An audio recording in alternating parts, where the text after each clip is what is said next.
Home Remedies presents What happens in your body when you drink soda? Soda can be harmful to your overall health too.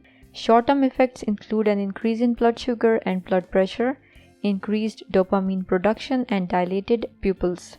After the sugar high wears off, mental fogginess, lethargy, fatigue, and mood changes can follow. Whether you mix it or not, soft drinks aren't good for your health. Some say they are good for everything besides drinking them. What happens to your body when you drink them?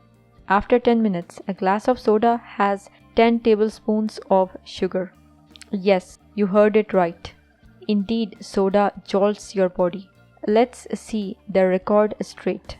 Soda doesn't give you energy or allow you to be alert, but it does unbalance your blood sugar and can be dangerous. After 20 minutes, insulin levels in the bloodstream soar and your liver has to work harder to convert sugar.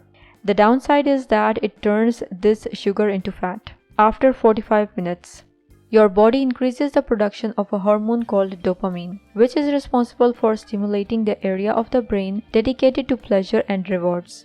That's why we like to drink soft drinks so much. They are like a fabulous drug for your brain. After 1 hour, more calcium is flushed out through your urine. The diuretic effect that these drinks supposedly have is false, since it doesn't eliminate body waste but essential nutrients. Therefore, people often feel weak or irritable after drinking soda. If you liked the video, hit that like button to give it more value and share it on your social networks to let others benefit from it too. Thanks for watching. Goodbye.